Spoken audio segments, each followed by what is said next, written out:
Bismillah. Assalamualaikum warahmatullahi wabarakatuh. Alhamdulillah rabbil alamin, wassalatu wassalamu ala nabiyyina Muhammadin wa ala alihi wa ashabihi wa man tabi'ahum bi ihsanin ila yaumiddin. Allahumma inna nas'aluka ilman nafi'a wa rizqan thayyiban wa amalan mutaqabbala la hawla wa la quwwata illa billahil aliyyil azim. Jamaah majelis ilmu yang anda muliakan, semoga Allah tabaraka wa ta'ala senantiasa mudahkan kita semua untuk talabul ilm dan juga mengamalkan ilmu dalam kehidupan kita sehari-hari demi menyongsong negeri akhirat yang kekal dan abadi dalam ridhonya dan juga rahmatnya Allah tabaraka wa ta'ala. Sehingga moga-moga kita semua bersama keluarga besar kita kelak ditakdirkan oleh Allah subhanahu wa ta'ala berada di jannahnya, bahkan moga-moga bisa bersanding bersama Rasulullah sallallahu alaihi wasallam. Salawat dan salam senantiasa kita curahkan kepada Nabi yang mulia, Nabi Muhammad Rasulullah sallallahu alaihi wasallam.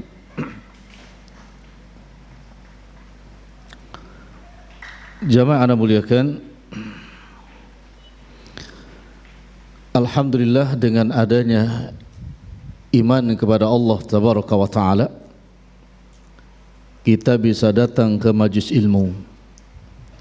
Bahkan dengan adanya iman, kita bisa menikmati duduk di majlis ilmu.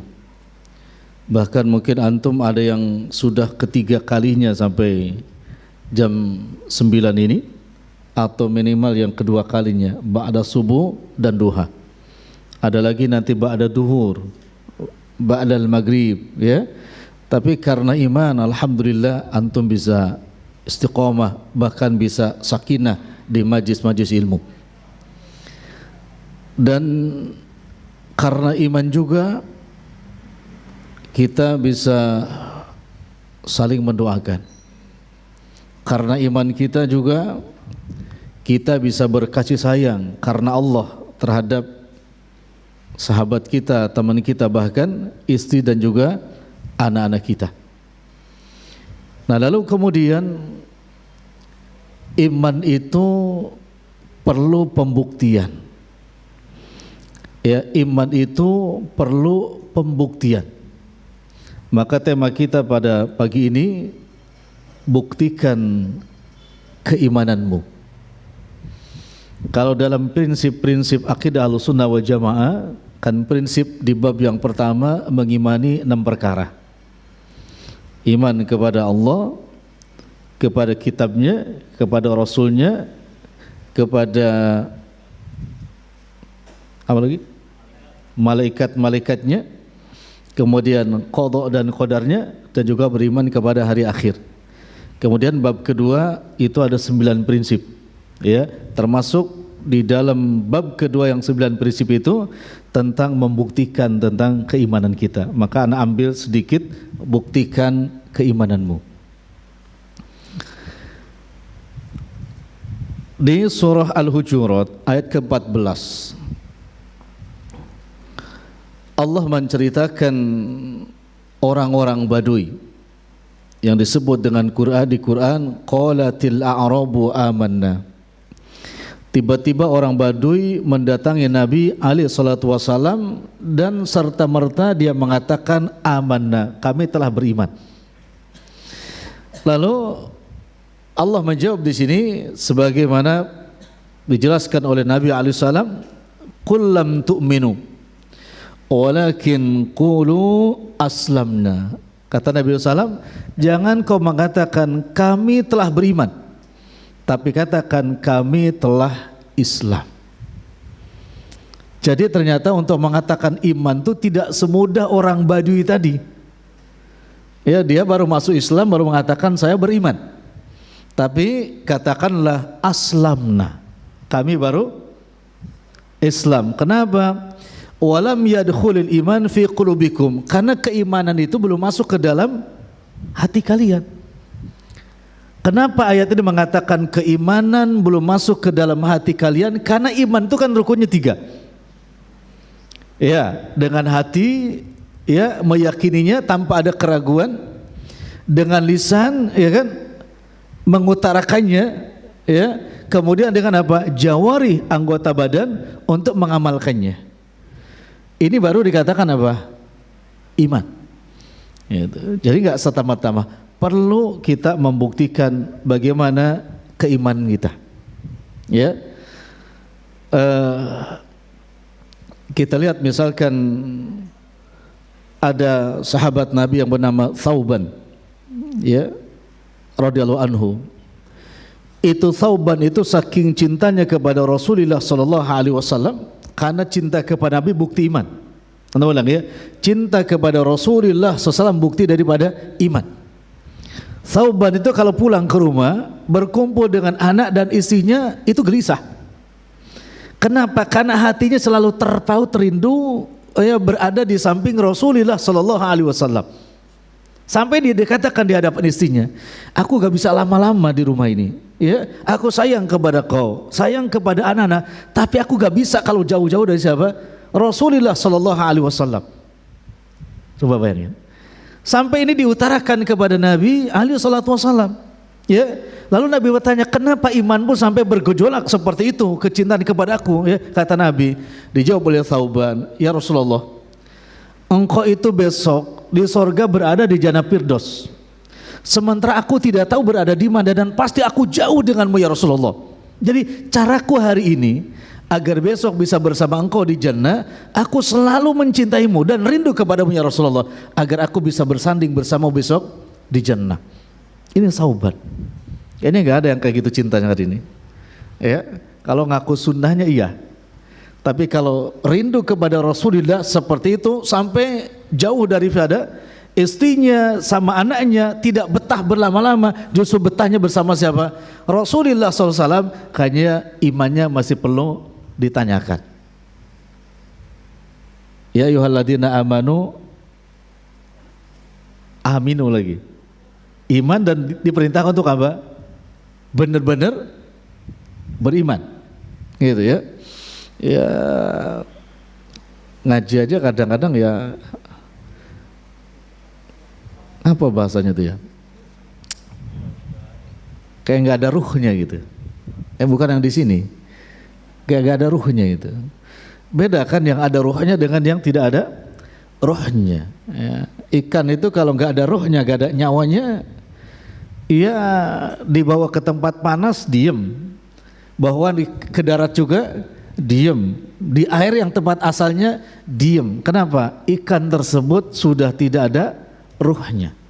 Tapi kalau ikan itu ada rohnya, hanya dia bisa hidup ya, dan juga betah gitu kan di air, karena menunjukkan ikan masih ada rohnya. Artinya orang yang ada rohnya itu Pak, hanya betah di tempat yang baik. Di tempat yang tidak baik, yang tidak ada miniatur surga itu gak betah. Hanya betah itu ya di sana ada hilaqatud dzikr, ada majlis ilmu ya, ada taman-taman surga, itu yang ada ruhnya pasti betah. Nah, dan moga-moga kita yang sedikit ini termasuk yang masih ada ruhnya.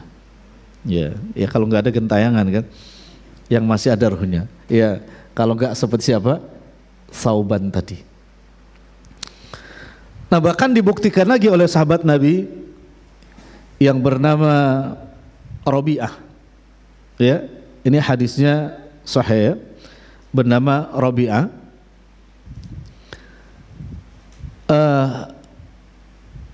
Rabi'ah itu Imam Bukhari menyebutkan begini, meriwayatkan kuntu abitu ma Rasulillah sallallahu alaihi wasallam fa ataituhu bi wudu'ihi wa hajatihi.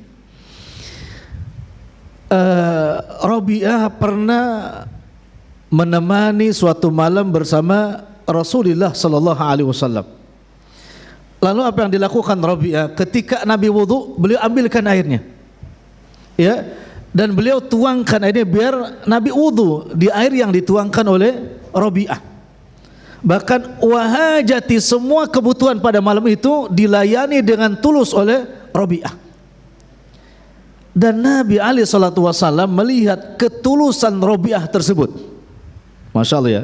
Ini di waktu malam. Orang waktu malam enaknya tidur, memilih tidur bukan berjaga, tapi beliau memilih menawarkan diri menemani Rasul, bahkan menawarkan jasa, apa yang bisa aku bantu. Nabi melihat ketulusan Rabi'ah, ya. Lalu Nabi bertanya kepada Rabi'ah, "Sal ya Rabi'ah." "Sal ya Rabi'ah." Kata Nabi, "Mintalah apa yang kau minta wahai Rabi'ah." Kebayang enggak? Kalau Rabi'ah disuruh minta oleh Rasulullah sallallahu alaihi wasallam, ya, dan Nabi mendoakannya, pertanda pasti diijabah. Apapun pasti diijabah, karena doa Nabi pasti diijabah. Apalagi Rabi'ah ini yang melayani siapa? Rasulullah sallallahu alaihi wasallam.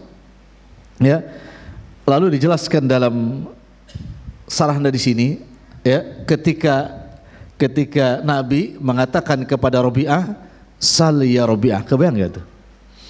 Kita lagi dengan bos, membersamai bos, ya kan? Melayani bos. Tiba-tiba bos mengatakan, "Kamu mau apa? Mintalah. Pokoknya saya kabulkan apa yang kamu minta." Gimana kira-kira? Wah, luar biasa ya. Mungkin antum nanya lagi, berapa kira-kira bos yang boleh aku minta? Berapa item atau berapa macam? Dijawab oleh bosnya, "Apa saya kamu minta, saya kabulkan." Gimana kira-kira? Yang paling urgent antum minta kira-kira apa?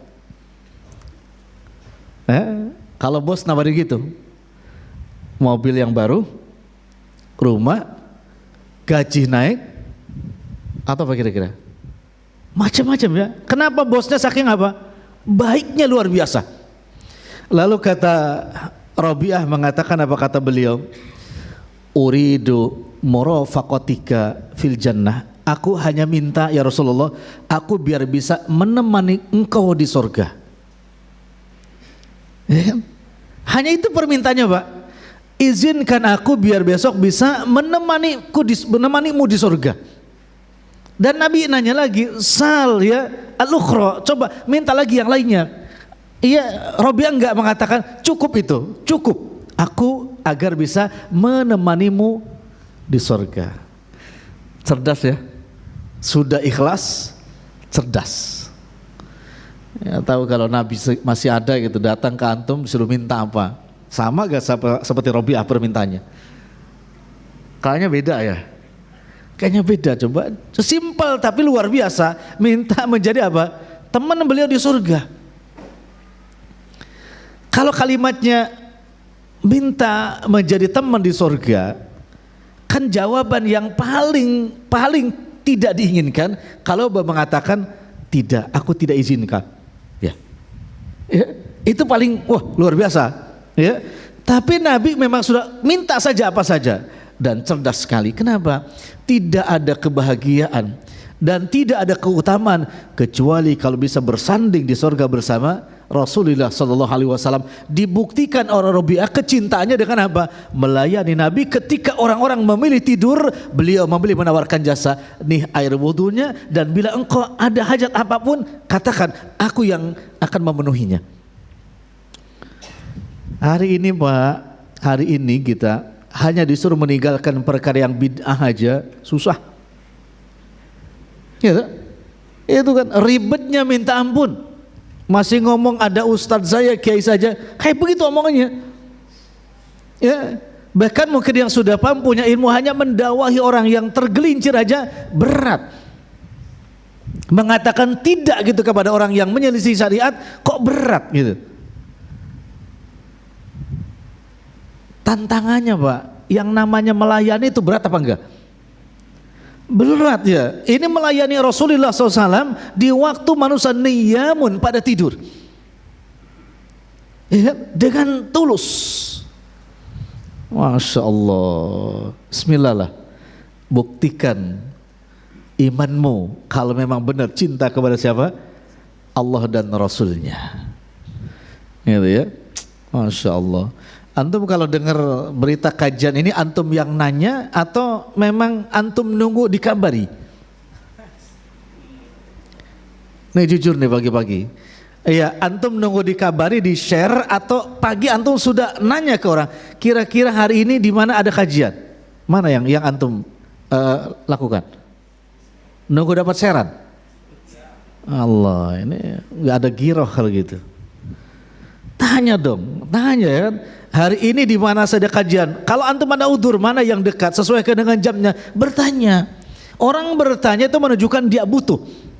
Kalau menunggu di share itu menunjukkan kurang butuh atau acuh, apa bahasanya? Acuh tak acuh. Ya cuek gitu kan. Ya, kalau cuek ya dapat surga nanti. Ya kan? Tanya. Ya tanya. Bahkan kalau sudah 3 hari gak ada kajian yang share itu, antum ini apa sudah gak ada kajian di Tangerang nih? Tanya teman antum. Jangan nunggu di share. Ya, udah di share juga dibukanya lama lagi. Ya, nunggu apa? Belum selesai ngepel di rumah. Ya, kalau bunyi HP itu tahu, lihat, apalagi ada kabar tentang kajian, buka. Antum katakan jazakallah khair tentang infonya. Terima kasih. Kenapa? Teman antum menawarkan surga dan buktikan cinta antum kepada Allah dan Rasulnya dengan apa? Merespon ahlan bik kepada orang yang menyampaikan berita tentang apa? Kajian. Ada yang level paling parah lagi. Sudah di-share, dibuka, tapi gak direspon.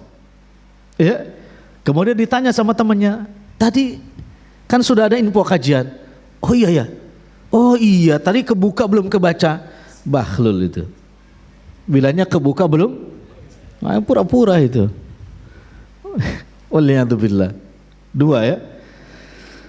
Lalu kemudian kita lihat lagi sahabat yang mulia, sahabiyah ini yang bernama Imarah, ada yang mengatakan Umarah bin Ka'ab al-Aslami. Beliau punya anak 3. Satu anak beliau yang bernama Habib, yang kedua Amr, yang ketiga Abdullah. Ini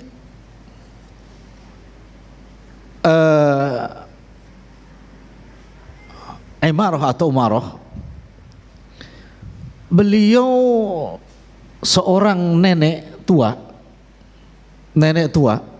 Nenek ada yang muda nggak? Ada. Kakek juga ada, kakek muda. Ya, orang yang punya keponakan, ponakannya sudah punya anak, pamannya masih muda, dipanggilnya kakek anom. Iya kan? Yang Sunda gitu, kakek anom, nenek anom. Berarti kan neneknya masih muda, kakek masih tua. Oke lah, gak usah diperpanjang itu.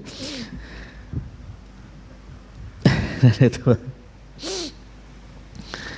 Nah, Imarah ini, Pak, anaknya ikut perang bersama Rasulullah SAW, perang Uhud. Ya, kita tahu semua kisah perang Uhud itu. Terbunuh, gugur di medan syahid. Lalu kemudian utusan itu datang ke rumahnya, utusan Nabi datang ke rumahnya menceritakan tentang anaknya yang gugur di medan perang. Lalu Imarah mengatakan, izinkan saya ikut perang bersama Rasulullah sallallahu alaihi wasallam menggantikan anak saya. Si utusan itu berkata, tapi engkau adalah seorang nenek. Nah gitu maksudnya. Imarah tuh marah bukan main, Pak.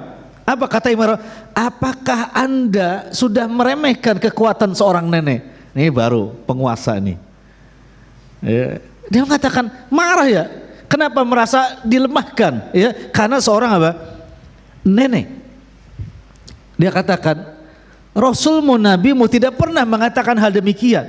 Dia malu tuh utusan tuh, diam. Akhirnya dia kembali ke belakang, mengambil kudanya, ya, berangkat ke medan perang, diikuti oleh utusan Rasulullah Sallallahu Alaihi Wasallam. Dan persis ketika di Uhud itu, Pak, ya, ketika di Uhud itu Nabi terdesak pada waktu itu. Dan Imarah, Pak, yang selalu ketika pedang musuh menebas Nabi, beliau menghadangnya dengan tubuhnya.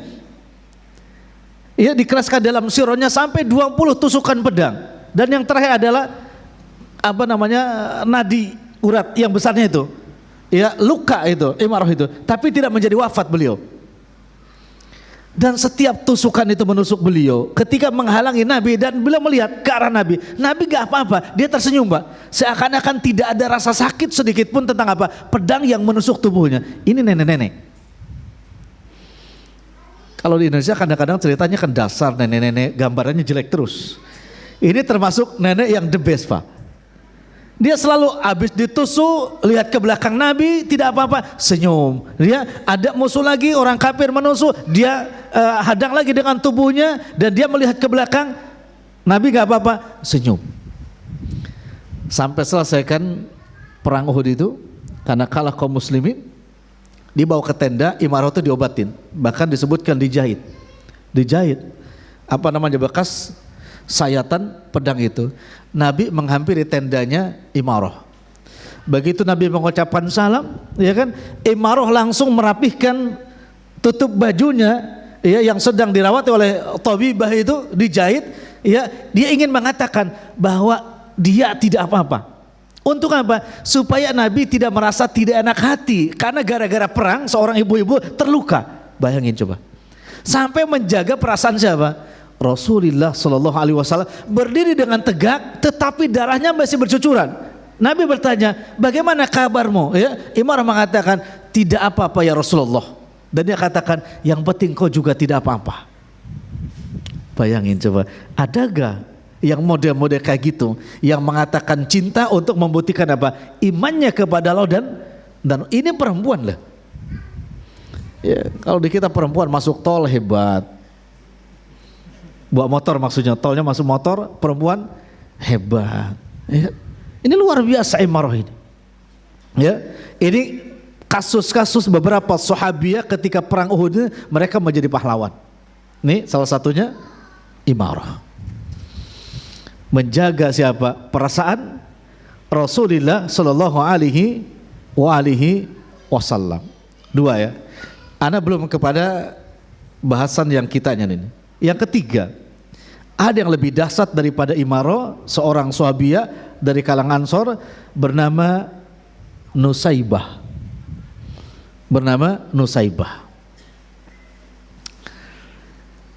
Tahu nggak, Nusaibah itu sama punya anak tiga-tiganya. Yang pertama gugur di medan perang Uhud. Lalu kemudian Nusaibah juga izin ikut perang, ya, tetapi dapat bagiannya merawat orang-orang yang terluka di Uhud. Ya, dia khusus spesialis dokternya di perang Uhud itu Nusaibah. Padahal tadinya mau membalaskan orang kafir karena sudah membunuh anak beliau.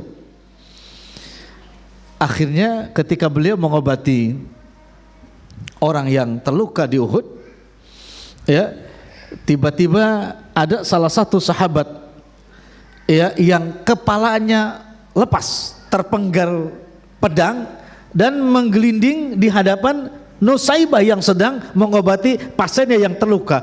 Ini belum sembuh, tiba-tiba di depannya ada kepala yang tergeletak.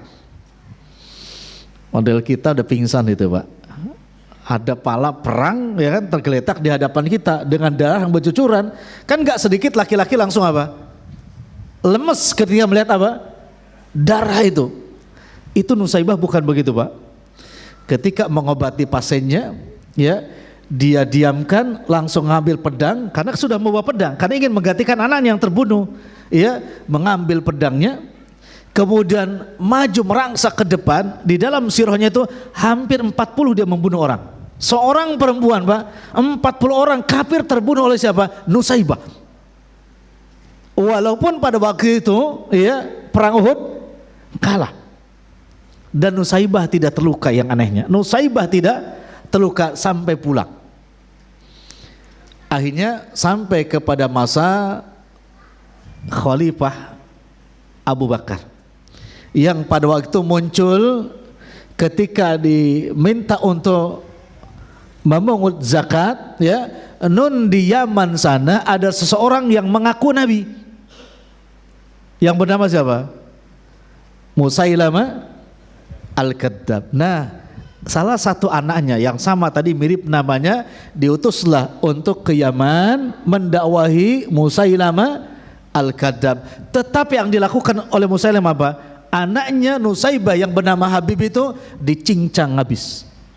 Dan tinggal namanya yang dikembalikan kepada ibundanya. Marah bukan main. Akhirnya meletuslah perang waktu itu. Setelah itu ya Nusaibah berangkat lagi dengan salah satu anaknya. Baca dalam sirah tentang Nusaibah ini, ternyata Musailamah Al-Kadzdzab itu dibunuh oleh Nusaibah dan juga anaknya. Bayangin coba, di Uhud membunuh berapa tadi? 40 orang.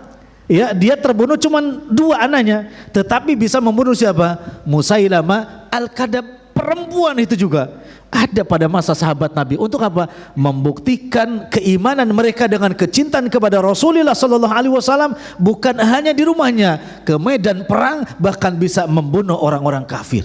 Perempuan nih. Itu baru perempuan yang hebat. Nah, ini 2. Ada Imarah, ada Nusaibah. Yang biasa juga ada, Pak, yang menunjukkan cinta kepada Nabi, ya, bagian daripada iman, tapi bukan dari kalangan manusia.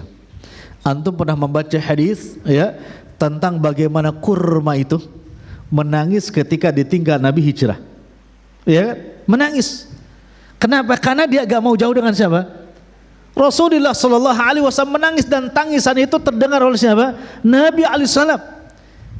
Dan Nabi bujuk, Nabi nasihati kurma tersebut. Menurut para ulama, bila tidak dinasihati, dibujuk oleh Nabi SAW, maka kurma itu akan menangis sampai hari ini. Akan menangis kurma itu, pohon kurma itu sampai hari ini. Saking apa? Rindunya dan cintanya kepada siapa? Rasulullah sallallahu alaihi wasallam. Adakah para thalabul ilmi atau para tilmid hari ini yang kesehariannya dia bengong tapi memikirkan Nabi, bahkan rindu, bahkan menangis akan apa? Asar-asar Rasulullah sallallahu alaihi wasallam untuk apa? Menegakkan kalimat tauhid sampai hari ini. Adakah seperti itu? Jadi waktu luangnya dipakai memikirkan apa kira-kira? Waktu luang kita keseringannya dipakai memikirkan apa? Rasulullah atau apa? Kayaknya enggak ya? Enggak. Bahkan adakah pernahkah air mata menetes karena mengingat perjuangan Nabi? Belum juga. Ya kan? Adakah juga air mata yang menetes ketika melihat syariat ini diacak-acak, bahkan ditambah dan dikurangi oleh orang-orang yang tidak bertanggung jawab? Jawabannya enggak juga. Buktikan cintamu kepada Rasulullah SAW, karena itu bukti imanmu. Kita lihat firman Allah di dalam surah Al-Anfal ayat 2 dan 3. Ini bukti iman seseorang kepada Allah dan Rasulnya. Allah tabaraka wa ta'ala berfirman, innamal mu'minun, sesungguhnya orang-orang beriman itu yang terbukti ada imannya kepada Allah dan Rasulnya, idza dzukirallah wajilat qulubuhum. Ini aja dulu untuk membuktikan imannya. Apabila dibacakan ayat Allah tabaraka wa ta'ala, wajilat qulubuhum. Apa wajilat itu? Terkejut, gemetar hatinya. Nah, level antum yang sudah soleh-soleh ini alhamdulillah ya, kalau dengar adzan itu ada gak wajilat qulubuhum atau biasa saja? Ini adzan dulu. Ada gak wajilat sampai Masya Allah alhamdulillah ketika adzan, atau sudah adzan ya? Ini untuk membuktikan apa? Iman, Pak. Setebal apa atau setipis apa iman kita, ini seruan yang luar biasa. Diseru panggilan Allah untuk apa? Menunaikan sholat. Dan dalam prinsip akidah Ahlussunnah wal Jamaah itu ada mengimani terhadap apa? Rukun Islamnya dan rukun imannya, gitu kan? Tegakkan sholat. Sholat seperti apa dalam prinsip Ahlussunnah wal Jamaah? Sholat yang ditegakkan sebagaimana shollu kama ra'aitumuni usolli. Dan sholat yang 5 waktu itu panggilannya melalui adzan. Maka pertanyaannya, buktikan iman kita, wajilat gak ketika dengar adzan atau biasa saja? Jawabannya kalau biasa saja berarti imannya ya biasa saja, tidak istimewa, Pak. Gitu. Yang istimewa itu wajilat qulubuhum. Karena itu kan disebut apa? Nama Allah bukan? Idza dzukirallah, apa disebut nama Allah, ya kan? Nama Allah. Ya Hisbullah al-Azam. Nama Allah yang maha agung. Kok tidak wajilat qulubuhum? Bahkan tidak sedikit yang sudah ngaji pun masih sedikit agak terganggu dengan suara adzan. Cepat amatnya sudah masuk. Nah, itu kan terganggu, Pak. Kalimat cepat amat itu kan berarti ada pasal yang terbatasi dengan masuknya apa?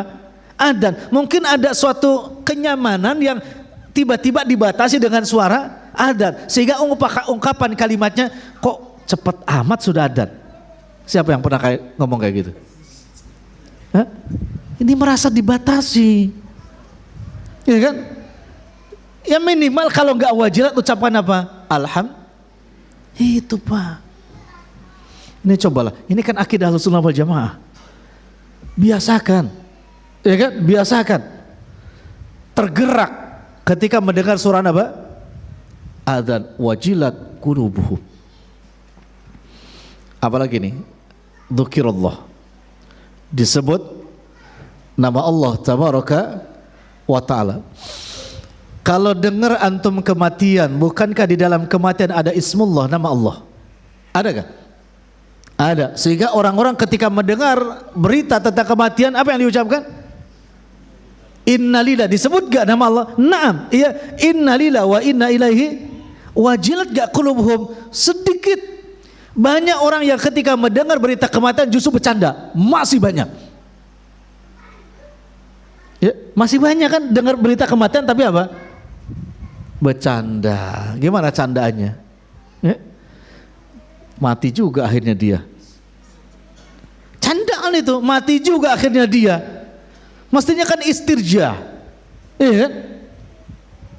Atau wajar aja dia mati, orang sakitnya sudah lama. Gak ada yang berbobot ketika disebut nama apa? Bahkan bukan cuma nama Allah, rububiyahnya Allah disebut di situ. Apa rububiyah Allah? Yang menghidupkan dan yang mematikan. Kok malah dijadikan guyonan? Wajar saja meninggal karena apa? Sakitnya lama. Atau wajar saja meninggal karena apa? Sudah tua. Ada juga yang lebih parah lagi. Kenapa dia meninggal? Udah gak betah hidup di dunia. Itu kan ada orang yang sholat masih kayak gitu ngomongnya. Dalam prinsip akidah Ahlussunnah wal Jamaah gak begitu, Pak. Karena masuk kepada ranahnya rububiyahnya Allah. Yuhyi wa yumit. Dialah yang menghidupkan dan dia juga yang mematikan. Masya Allah, ya. Bahkan bukan cuma di situ, Pak. Ketika berada di makbarah, di kuburan, ada kan masih bercanda. Bahkan ada yang berani di atas kuburan sambil menunggu mayat itu dikubur, ya, tanahnya rata, duduk di nisan sambil ngerokok. Ada itu, Pak. Nanti antum kalau ada gitu foto tuh. Ada itu duduk di nisan sambil ngerokok. Ini bodoh apa ya? Ya kan? Kan disebut nama Allah tuh kan. Innalillahi wa inna ilaihi raji'un, ya. Bahkan hadis juga menjelaskan bahwa apa? Kubur itu adalah manzilah, ya. Dari manzilah yang pertama, tempat transit yang pertama bagi manusia. Ya, fa in naja ba'dahu. Apabila selamat di kubur maka pertanda, ya, setelahnya akan Allah berikan kemudahan. Tapi kalau tidak selamat di kubur maka pertanda lebih berat lagi setelahnya. Ini nasihat semua dan itu termasuk apa? Ada rububiyahnya Allah di situ. Maka Nabi alaihissalam itu bersama sahabatnya ketika menjelaskan hadis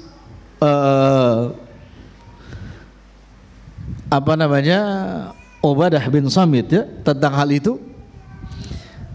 Nabi berada di atas kuburan, ya, seakan-akan ada burung yang bertengger di atas pohon tidak bergerak, ya.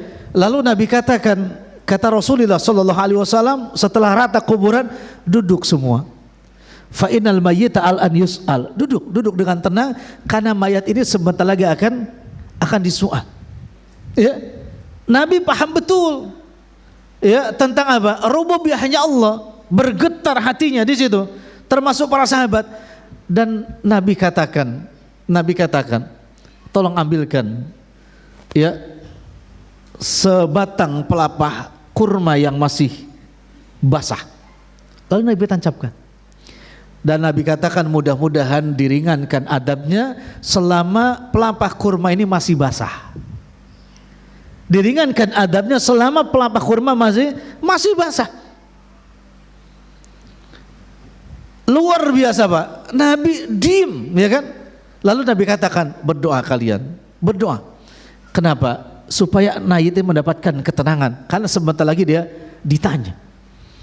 Ini Nabi SAW yang paham dan juga para sahabat yang paham tentang apa? Rububiyahnya Allah. Sehingga ketika ada di hadapannya rububiyahnya Allah, wajilat qulubuhum.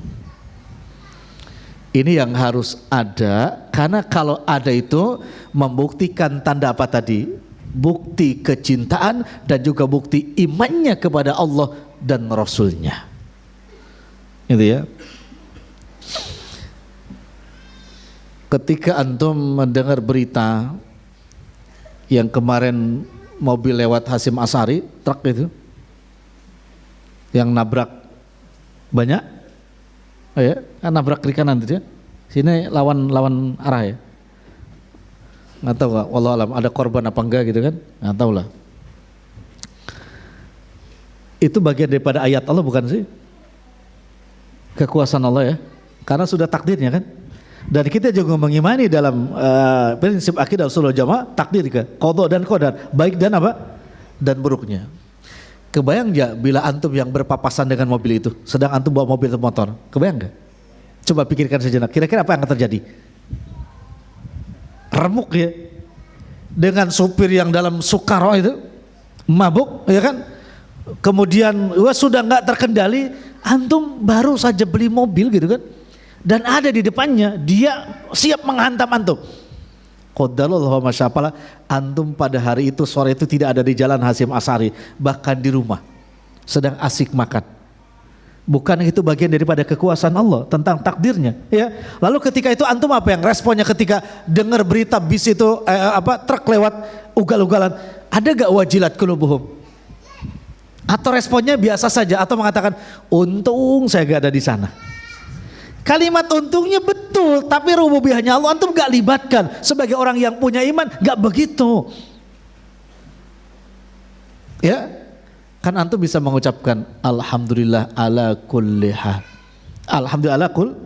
Tetap memuji Allah atas apa? Segala sesuatu yang Allah selamatkan, Allah takdirkan, antum gak keluar rumah pada waktu itu. Itu menunjukkan ada iman. Beda Mbak, respon orang yang ada iman dengan orang yang tidak ada iman. Bahkan respon orang yang imannya kuat dengan iman yang tidak kuat pun juga beda. Baik ya? Satu. Lalu kemudian berikutnya, wa idza tuliyat alaihim ayatuhu zadathum imana, dan buktikan iman kita ya. Apabila tuliat dibacakan ayat-ayat Allah tabaraka wa ta'ala, responnya apa? Atau konfirmasinya apa? Dikonfirmasi oleh iman, zadathum, ada konfirmasi imannya segera apa? Bertambah. Masya Allah.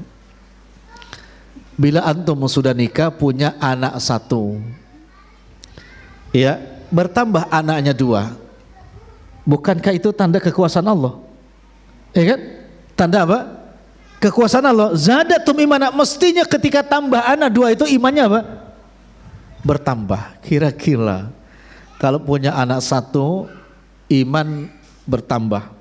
Kalau anak sudah dua, tiga, iman bertambah atau ngeluh yang bertambah? Ya? Setiap ketemu orang, susah ya ternyata punya anak dua. Baru dua. Kalau ketemu nenek zaman dahulu kala dia katakan anak 12. Enggak ngeluh. Antum dua. Itu tandanya orang yang tidak ngeluh tuh zadathum Bertambah imannya, gak ngeluh. Kenapa? Ya dia meminta rizki kepada Allah Jalla Jalaluh, dikasih dalam bentuk apa? Anak. Ya mestinya apa? Zadathum imana, bahkan tauhidnya semakin matang. Tidak mungkin Allah ngasih anak sama aku 12 kalau Allah akan menterlantarkannya. Ini pertanda ketika Allah ngasih anak 12 pasti Allah akan memberikan tambahan rezeki aku. Tauhidnya luar biasa itu. Kalau nggak punya tauhid kan, ya anak sih dapat gimana tapi nantinya. Ada gak yang gitu? Ya sudah susah lagi malah tambah anak lagi tuh. Yang bikin siapa? Yang tidur sama istri siapa? Yang disalahin anak. Kan lucu kan, bila anak bisa ngomong tuh waktu lahir, dia katakan yang salah siapa, gitu kan? Yang tidur emak sama bapak. Begitu keluar anak, yang disalahin anaknya itu. Bahkan kasurnya dibakar. Ya sudah resmi lagi suami istri bilangnya, oh ini apa namanya, bilangnya kebablasan atau apa? Ada yang lebih ekstrim ini, wah ini bahaya nih tauhidnya. Kecolongan atau apa lagi ya? Ya kan suami istri, kecolongannya di mana? Ya kan? Ya begitu la haula wala quwata, dia bilangnya kecolongan. Ya, ada lagi yang bilang ini anak tapi anak gak diarepin ini, ya kecelakaan tadi malam. Kecelakaan di mana? Orang resmi nikah. Ini gak bener tauhidnya ini. Orang bertauhid gak begitu Pak. Dia meyakini atas takdirnya itu dan dia ikhtiarkan, maka dia akan mengatakan dengan bulat tanpa ada keraguan, ya alhamdulillahilladzi bi ni'matihi tatimmu sholihah. Dengan adanya tambahan dzurriat maka Allah akan lebih menambah lagi amanah rizkinya. Kan gitu. Ya, moga-moga yang masih punya istri ditambah anaknya. Sebentar, jangan diamin dulu. Iya, ditambah anaknya. Nanti jangan-jangan amin namanya istrinya, ditambah anaknya sehingga paham semakin matang akidahnya dan juga tauhidnya. Insyaallah ya. Nih termasuk zadatum imana. Masya Allah, luar biasa ya. Yang ketiga, seseorang akan membuktikan imannya dengan kalimat wa ala rabbihim ya tawakkalun, dan hanya kepada Rabb mereka ia bertawakal. Apa itu tawakal? Menggantungkan hasil hanya kepada Allah semata. Ana ulangi, tawakal itu menggantungkan hasil hanya kepada Allah semata. Hasil apa? Hasil ikhtiarnya, bukan kepada selain, hanya kepada Allah. Dan dikatakan tawakal dia ridho apapun hasil yang Allah berikan kepadanya dari ikhtiarnya. Jadi orang tawakal itu Pak, tidak ada ittirar, tidak ada gelisah di dalam hatinya, dia akan nyaman tetap apapun yang Allah berikan kepadanya. Ini menunjukkan bukti ada apa? Imannya. Jamaah sekalian yang Anda muliakan, apakah setiap kita ikhtiar lalu hasilnya sesuai dengan apa yang kita ikhtiarkan? Jawabannya tidak, ya, atau belum tentu. Mana yang paling banyak? Apakah ikhtiar itu selalu sesuai dengan hasil itu selalu sesuai dengan ikhtiarnya, atau ya hasil itu keseringan tidak sesuai dengan hasil usahanya? Mana terjadi? Sifat manusia kebanyakan mengatakan ini tidak sesuai dengan hasil ikhtiar. Lalu bagi orang yang ada iman dan membuktikan imannya, dia akan mengatakan sesuai atau tidak sesuai dengan hasil ikhtiar, ini yang terbaik yang Allah berikan kepadaku. Itu bukti wujud yang nyata dia ada imannya.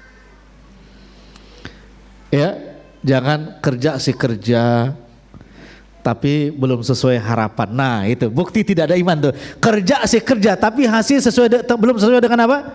Harapan. Pernah dengar orang yang kayak gitu? Atau banyak? Antum sudah kerja, alhamdulillah si kerja sih, tapi belum sesuai harapan hasilnya. La haula wala quwata illa billah. Antum memang siapa? Ya, emang antum yang megang rezeki? Ya katakan, kalau sudah alhamdulillah tidak boleh ada tapi. Ya, barang siapa yang menggabungkan antara alhamdulillah dengan tapi, itu menunjukkan lemah imannya. Anda ulang ini, Pak.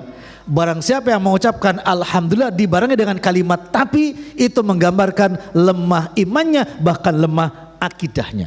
Kalau sudah ada alhamdulillah, la roibapi, dalam hasil dan apapun tidak ada yang mesti diragukan. Ya, insyaallah ya. Ini amalkan, kemudian evaluasi akidah kita setiap hari, setiap berkala. Supaya apa? Supaya gak akidahnya khotam ya, tapi realnya gak khotam-khotam. Antum sampai bangga, anak tuh ngaji akidah alhamdulillah ya sudah 4 kali selesai. Apa itu usul salasa atau salasa usul, sudah rata-rata 5 kali. Tapi muamalah jauh daripada akidahnya. Ini mahjub, terhalang, Pak. Ya, terhalang. Tetapi ada yang baru belajar tentang 6 prinsip, kemudian belum melangkah kepada 9 prinsip, tapi akidah dan tauhidnya dia di atas rata-rata. Baru dia paham dengan sebetulnya tentang apa? Akidah. Itu, insyaallah ya. Ini harus diamalkan, diusahakan. Berikutnya, ini sebetulnya kalau antum masuk kepada akidah Ahlussunnah wal Jamaah prinsip, ini semua ayatnya ini. Ya, wallahu alam.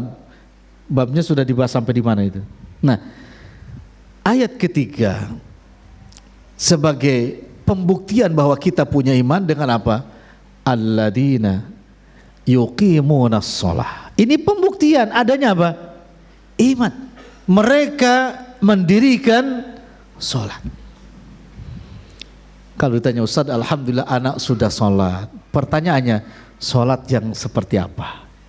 Sholat yang seperti ini penting. Ini penting. Sholat bukan cuma sholat karena diperintahkan shollu kama ra'aitumuni. Itu dalam kaifiyah, tata caranya saja. Adapun dalam panduan khusyuknya, ya ini Quran yang menjelaskan. Dulu ada yang heboh, seseorang yang membuat metode tentang sifat sholat khusyuk. Tapi caranya karena bukan ittiba kepada Nabi, ya gak sesuai. Masa orang ingin sholat khusyuk sebelum takbiratul ihram, dalam bab buku beliau itu harus membayangkan tentang Ka'bah. Ini muskilah. Kenapa muskilah? Ya orang itu kan punya apa? Daya saving yang selalu diupdate. Contoh gini, kalau antum sholat 5 menit sebelum sholat berantem sama istri, ini contoh aja, kira-kira ketika takbiratul ihram itu dilamakan, kira-kira muncul gak wajah istri?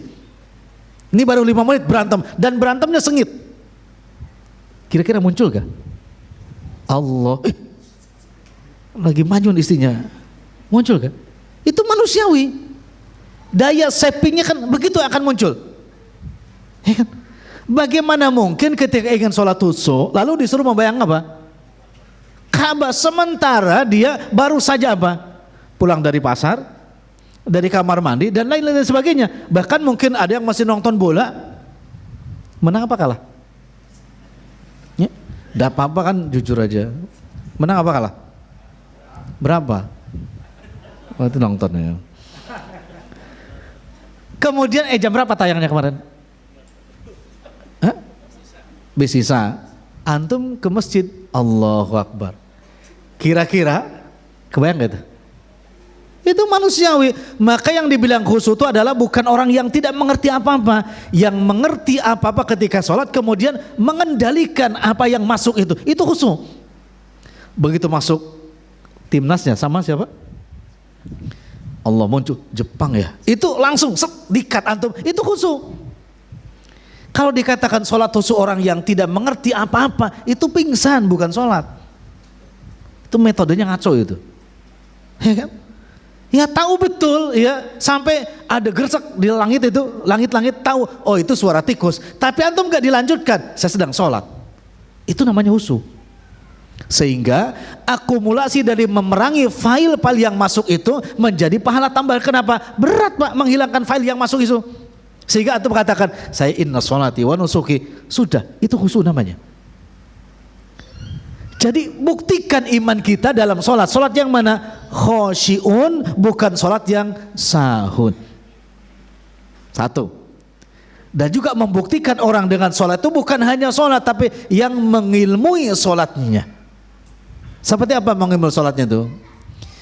Nabi alaihissalam ketika iftitah atau istiftah, ya, itu dzikirnya yang mana yang dibaca ketika sholat wajib, yang mana ketika sholat sunnah, yang mana ketika sholat tahajud. Ini mengerti. Ini namanya yuqimunus sholat. Kenapa? Ittiba'nya kepada siapa? Rasulullah SAW. Ketika sholat duhur itu surah yang dibaca, rakaat pertama apa, kedua apa, asar. Ini namanya ittiba. Jangan, ya udahlah, yang penting sholat. Ada kan ya gitu? Yang penting sholat. Ada lagi yang lebih keren lagi. Ketika hari Jumat subuh, ya, bacaannya surah As-Sajdah, tetapi diambil dari ayat ke-16 rakaat pertama. Tatajafa junubuhum anil maudhu yad'una rabbahum khaufan wa tama'. Lalu DKM mengatakan, alhamdulillah di masjid saya itu setiap subuh Jumat membaca surah As-Sajdah, padahal yang dibaca ayat 16. Itu enggak ngaji kata anakmu. Kenapa enggak ngaji, Pak?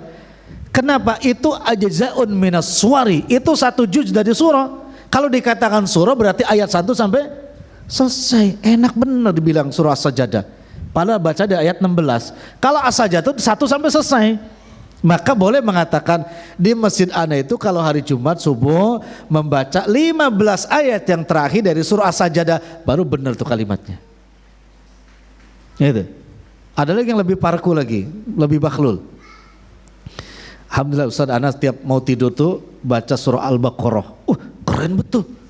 Setiap mau tidur baca surah Al-Baqarah. Itu berapa lama? Kata dia, gak lama kok, cuma 2 menit. Yang bener kan itu 3 juz lebih. Orang 2 ayat Ustaz. Itu bilang, jangan bilang surah Al-Baqarah Bu, Ma. Bilangnya apa? Mau tidur Anas selalu baca 2 ayat yang terakhir dari surah. Itu kan membohongi publik kalau begitu namanya. Bilangnya baca surah apa? Ini karena tidak menempatkan ilmu pada tempatnya, gitu. Makanya yang disebut sholat bukan hanya sekadar sholat, ilmui sampai kepada apa kebiasaan Nabi alaihissalam membaca surahnya dan juga dikir-dikirnya. Antum pernah juga menemukan orang yang sholat melamakan sujud terakhir tok? Benar? Biasanya imam gitu kan? Itu sujud terakhir cong aja tuh lama, ya kan? Sampai makmumnya sudah bangkit, imamnya masih sujud. Dari mana? Apakah Nabi mencontohkan kedemikian? Tidak ada. Nabi mencontohkan dalam sholat itu semua, kalau panjang ya panjang semua, kalau pendek ya pendek semua. Bahkan silahkan dibuka di dalam Ar-Risalah Imam Syafi'i, tidak ada ya, yang hanya memanjakan di sujud. Kalau mau panjang-panjang semua kan gitu, tapi wujudnya ada. Maka apakah sudah dibuktikan iman kita dengan apa? Yuqimunas sholat, sebagaimana Nabi sholat, bukan hanya sekedar sholat. Itu. Antum kalau ketemu imam yang sholat subuh 200 rakaat, kira-kira yang sudah ngaji seperti antum soleh kayak gini, betah gak di belakang imam kayak gitu? Rakaat pertama 200, rakaat kedua 100, betah enggak? Ini nanya betah dulu, Anda gak nanya sunnah dulu, betah apa enggak? Nah, model kayak gini loh, kayaknya gak betah ya. Kenapa sih? Kebanyakan, berat itu ya. Tapi kalau ditanya sunnahnya ya begitu kan, ya kan? Begitu kan? Kapan? Sobahan, waktu subuh, mi'aten au miyah, 200 atau 100 ayat. Iya, tetapi semisil itu sesuai dengan kemampuan, ya kan? Bisa separohnya atau seperempatnya. Kalau enggak 100 ya 50, kalau 50 25 kan? Atau memang biqadri taqwa sesuai dengan kemampuan kan gitu. Tetapi punya referensi, beramal sesuai dengan apa? Dalilnya. Kenapa antum mengamalkan? Ya Nabi yang mengamalkannya. Kenapa segini? Ya Nabi yang membolehkan. Itu namanya yuqimus shalah berdasarkan ilmunya. Itu untuk membuktikan apa? Wujud imannya. Oke. wa mimma razaqnahum yunfikun. Termasuk membuktikan iman seseorang adalah dengan apa?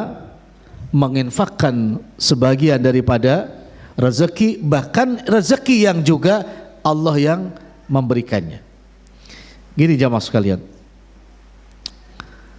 di dalam kitab Al-Adab Al-Mufrad, Imam Bukhari ia menempatkan hadis tentang berbuat baik kepada 3 kelompok. Ya, kata beliau, ini hadis dari Nafi bin Jubair, man kana yu'minu billah wal yaumil akhir falyuhsin ila jarih. Barang siapa yang beriman kepada Allah dan beriman kepada akhir, maka hendaklah berbuat baik kepada jar, kepada siapa? Tetangganya. Ini hadisnya masih ada lanjutan. Wa man kana yu'minu billah wal yaumil akhir falyukrim dhaifah. Barang siapa yang beriman kepada Allah, beriman kepada akhir, maka hendaklah memuliakan tamunya. 3 ini.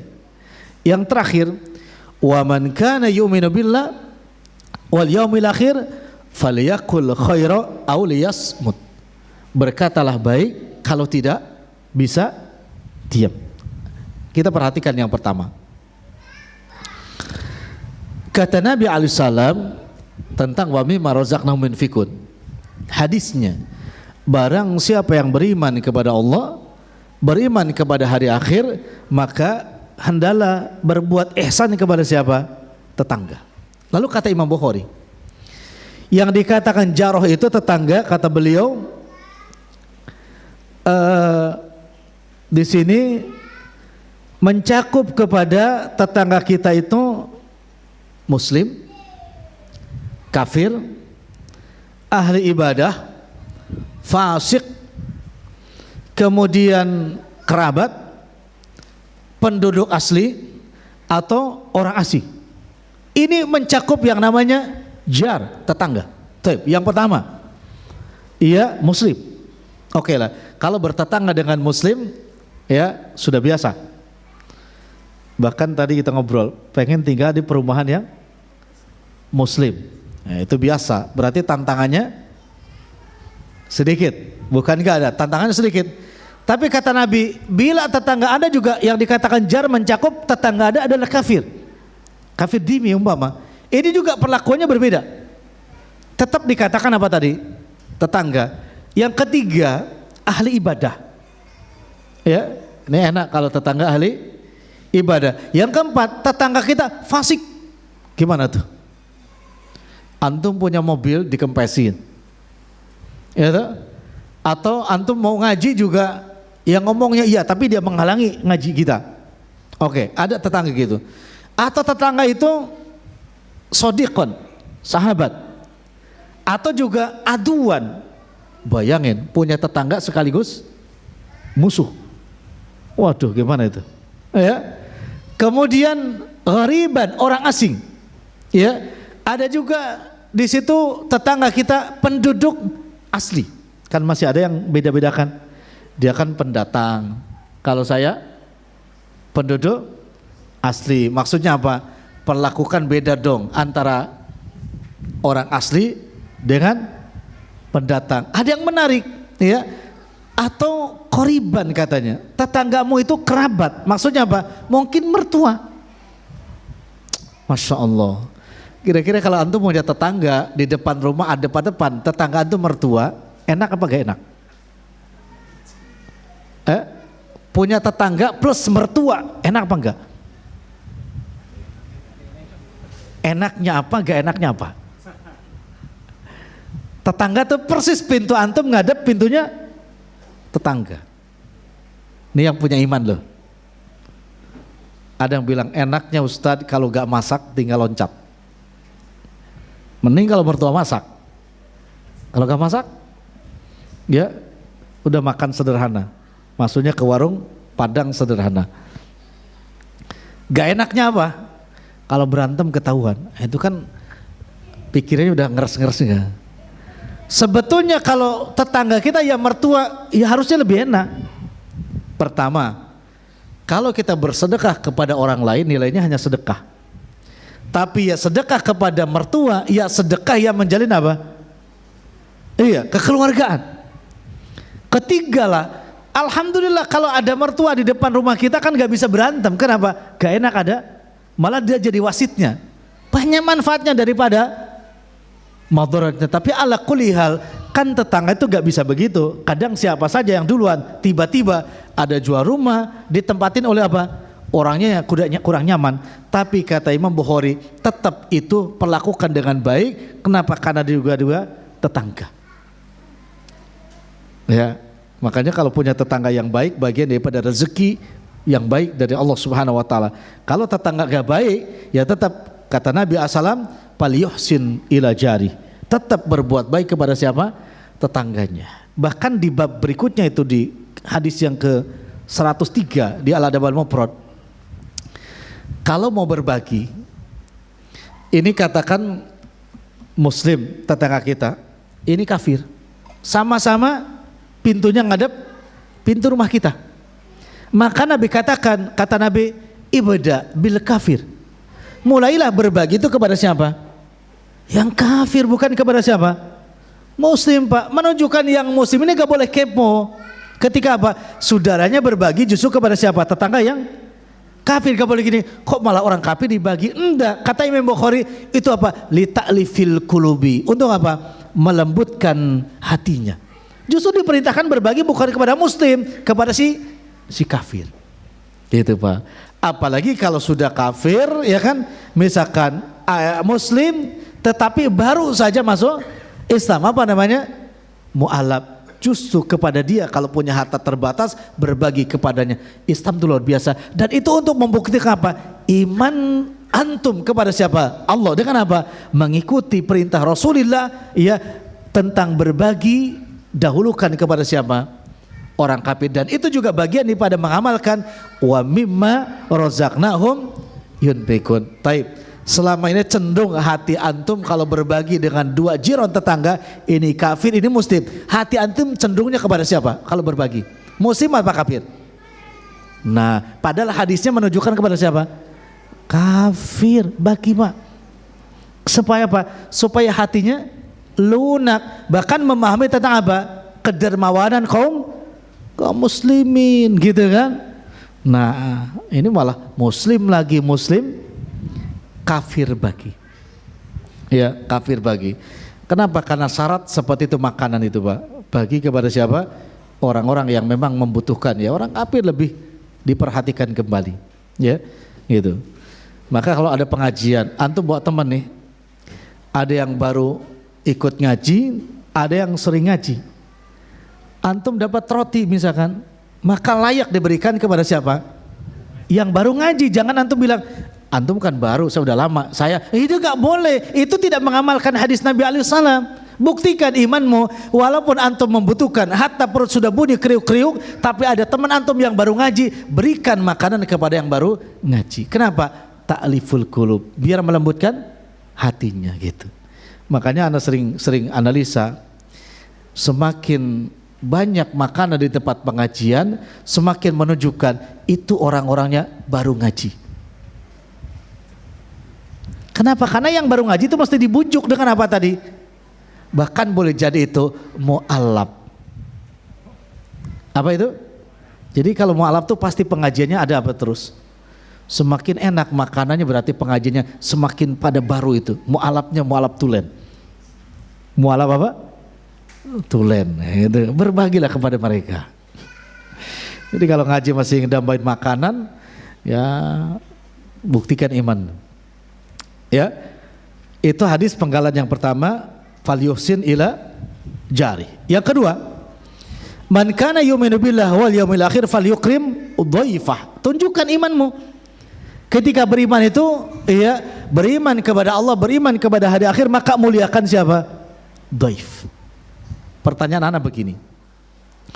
Kalau antum punya rumah, tiba-tiba anak-anak tetangga masuk ke rumah antum, apa itu dihukumi tamu bukan? Anak tetangga masuk ke rumah kita, dihukumi tamu bukan? Anak tetangga masuk ke rumah kita. Hah? Nah, siapapun yang masuk ke rumah kita ajnabi itu dihukumi apa? Tamu. Berarti tugas kita apa?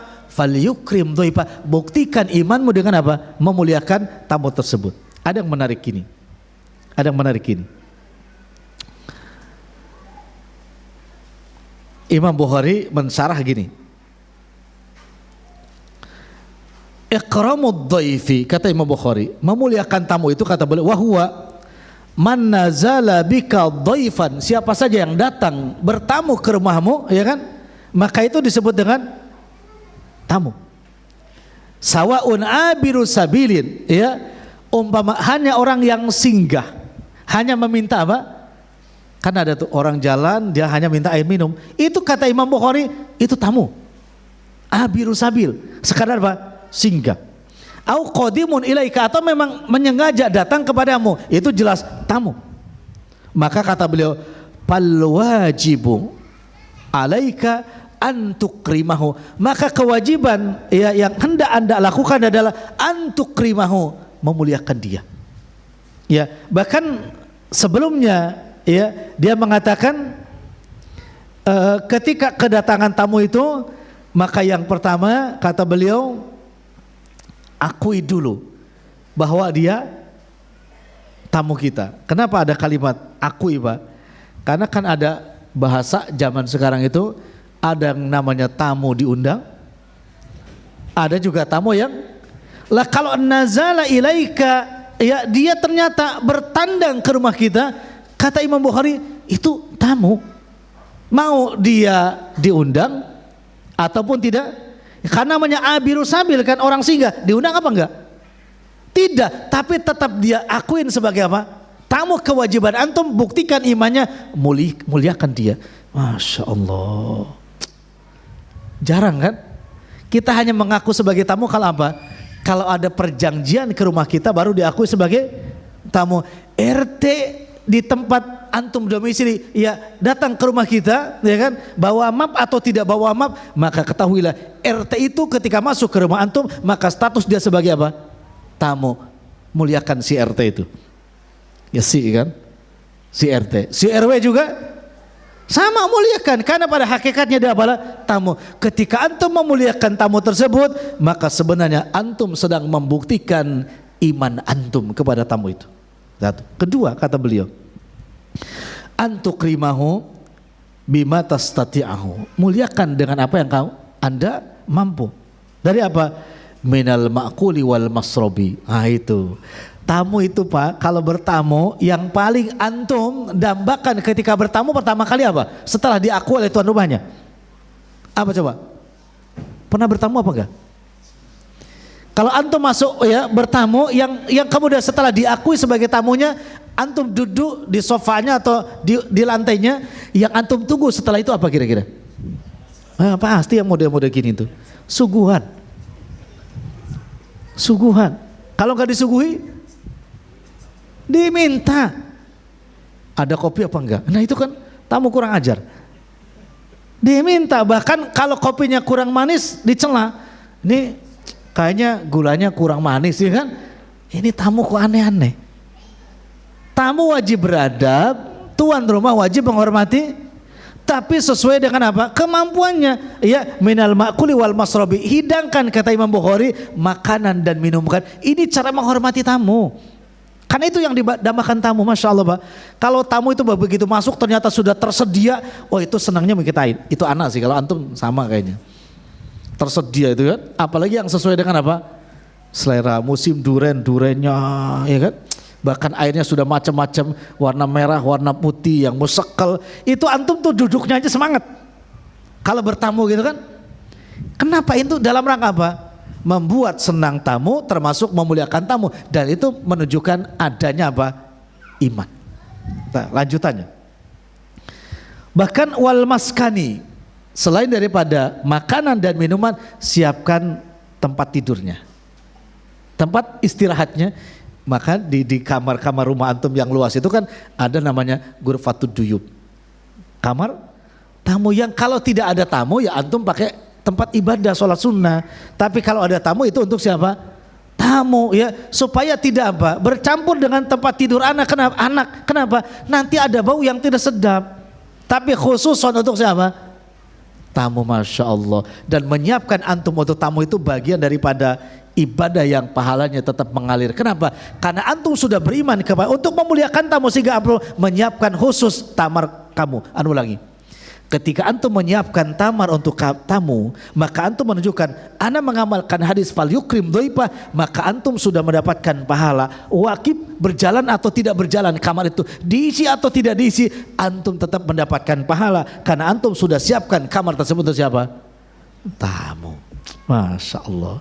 Yang belum punya kamar tamu, bikin segera kamar tamu supaya antum mendapatkan pahala yang sifatnya tidak antum usahakan, hanya sekali saja, tapi tetap mendapatkan pahala. Bertambah ketika ada tamunya, ya kan? Dan tetap ada ketika tidak ada tamunya. Masya Allah. Kenapa? Karena antum mengamalkan hadis man kana yu'minu billah wal yaumil akhir falyukrim dhaifah. Nah, lalu kemudian kata beliau gini, wa tu'tihi jaizatahu, dan ketika datang tamu berikanlah jaizah. Jaizah itu sebetulnya dari kalimat jaza. Apa jaza itu? Balasan. Sebenarnya Imam Bukhari ingin mengatakan menyiapkan makanan itu sebetulnya adalah pahala. Maka maknanya siapkan makanan, maksudnya siapkan pahala terbaik lewat makanan tersebut. Untuk siapa? Tamu. Kapan dan berapa lama? Yauman walailatan, minimal sehari semalam. Maka kalimatnya jaizah, pahala sebetulnya. Di airnya ada pahala, di jeruknya ada pahala, di rotinya pahala, di lauknya ada pahala. Kapan? Yaum walailah, sehari semalam siapkan. Itu batas minimal. Batas maksimalnya berapa?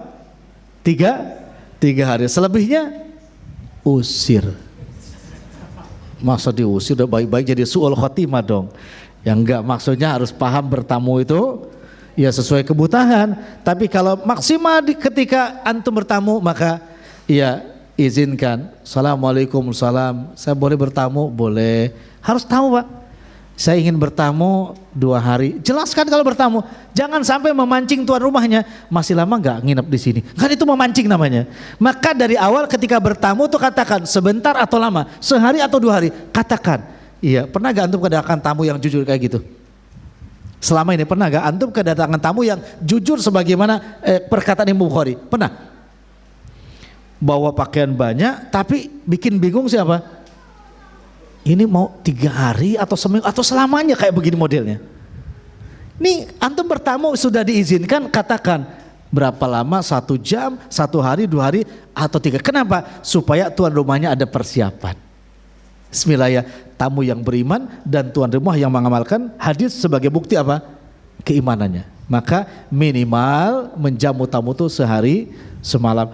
Kata Imam Bukhari dalam sarahnya, beliau katakan demikian di akhirnya. Fadalika, yang demikian itu kata beliau, min alamatil imani wa min sifatil akhyari, kata beliau, itu ciri orang ada imannya dan termasuk ciri orang pilihan dalam akidahnya. Maksudnya orang yang benar akidahnya.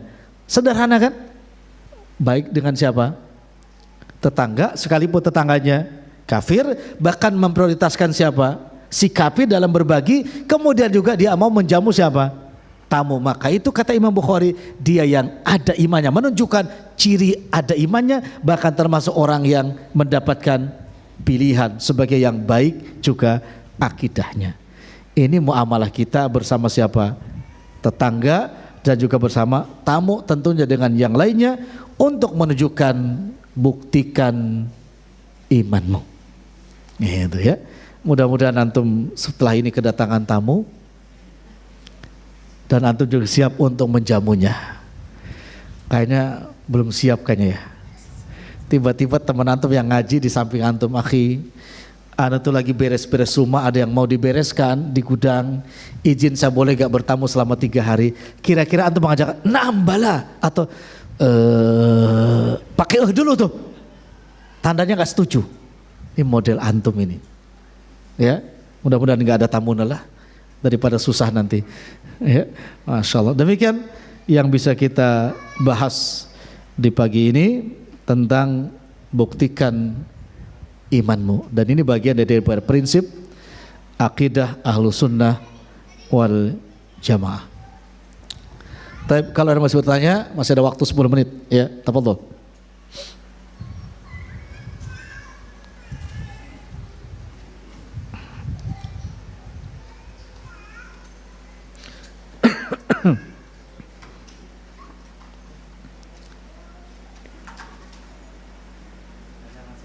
Ya, silakan.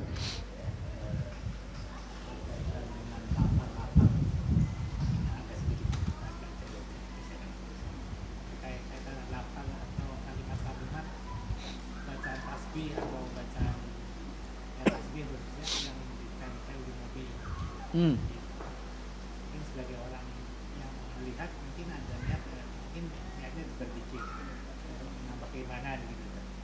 Di antaranya itu. Nah sekarang yang jadi pertanyaan, bolehkah itu kita melafalkan itu dan bolehkah kita menyampaikan itu dalam niat untuk orang juga biar membaca mendapatkan. Bila niatnya untuk biar dibaca orang, itu dakwah. Ya, niat menempelkan lafaz subhanallah atau itu Allahumma sholli ala Muhammad, niatnya biar orang baca, gak ada masalah. Tapi kalau niatnya sebagai azimah, sebagai isim pelindung, itu kesyirikan. Kalau niatnya biar orang dibaca, kalau di mobil di mana ditempelnya? Depan atau belakang? Di belakang, karena ya ketika jalan yang iqra itu yang di belakang kita. Satu, kedua, bentuk kalimatnya harus jelas, sorry, jelas, yang bisa dibaca oleh siapapun. Gitu ya. Jangan bikin kalimatnya memang kaligrafi, yang naruhnya pun nggak bisa baca. Apa faedahnya? Nggak ada, yang jelas. Gitu. Tafadhol kalau niatnya untuk apa tadi? Biar orang baca, dan memang suka ada manfaatnya. Terkadang ya kita tiba-tiba lihat di belakang mobil orang ada apa namanya, katakanlah subhanallah walhamdulillah, kita baca ya. Berapa orang yang baca itu niatnya, tapi kalau dia sebagai penangkal dimanapun diletakkan berdosa. Satu, kedua, kalau niatnya sebagai zina perhiasan itu juga berdosa. Antum kenapa menempelkan itu? Biar mobilnya bagus, perhiasan, berdosa. Gitu ya. Jadi kalau niatnya untuk dakwah, tafadhol. Gitu ya, nggak ada masalah. Nah kalau di rumah, nggak ada dakwah orang rumah karena keluarga yang harus dakwahi. Yang menaruh kaligrafi di rumah, nggak ada tuntunannya. Dan sekaligus apapun surah yang ditempel di dinding itu nggak ada pengaruh sama sekali. Baik untuk tuan rumah ataupun juga untuk jin yang ada di rumah, tidak ada pengaruh. Ya, jin gak takut dengan kaligrafi ayat kursi yang ditempel di rumah. Jin hanya takut dengan ayat kursi yang dibacakan oleh tuan rumah. Paham gak kira-kira? Dan ini ana dapat bocoran langsung dalam hadis Nabi, setan yang membocorkan itu kepada Abu Hurairah. Ya, setan yang mengatakan apes tuh ketika siapa? Tuan rumahnya berbaring di kasur kemudian membaca ayat kursi. Kata si setan, maka setan tidak akan mau masuk ke rumah.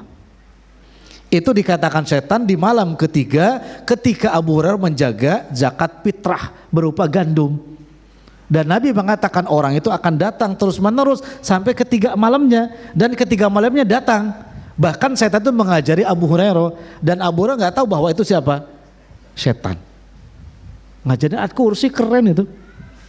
Dia mengatakan, aku ajarkan sebuah ayat yang paling agung di dalam Al-Quran, dibaca oleh siapa? Setan. Allah. Sampai selesai loh Pak. Banyak yang gak jadi setan itu Pak, gak hafal-hafal ayat kursi Pak. Setan sudah hafal. Sampai Nabi bertanya, kamu tahu wahai Hurairah siapa yang datang? Kata Hurairah, as-sa'il a'lamu minal mas'ul. Yang bertanya itu lebih tahu daripada yang ditanya. Kata Nabi, itu setan. Kata Nabi, benar yang diajarkan kepada kamu, tapi dusta apa yang dikerjakan oleh setan. Karena dusta mengatakan keluarga saya miskin dan sebagainya, karena dia setan. Tapi yang diajarkannya benar. Coba setan ngasih bocoran. Jadi yang bermanfaat itu bukan ditempel, tapi apa? Dibaca. Tolong yang masih ada nempel, lepas. Ustadz kita dulu belinya mahal, salah siapa? Ini gitu, salah siapa? Jadi dibaca. yukro dibaca, bahkan utslu dibacakan. Itu ya. Allah alam.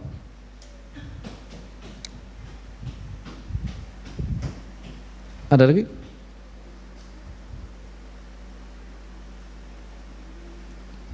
Nggak ada. Kalau nggak ada kita tutup. Ya. Semoga Allah Tabaraka wa Ta'ala memberikan kemudahan kepada kita semua untuk mengamalkan prinsip-prinsip akidah al-sunnah wal jamaah, terutama ya, buktikan keimanan kita, karena keimanan bukti cinta kepada Allah dan Rasulnya. Moga-moga apa yang diminta oleh siapa tadi, Sauban, dan juga oleh yang kedua siapa tadi,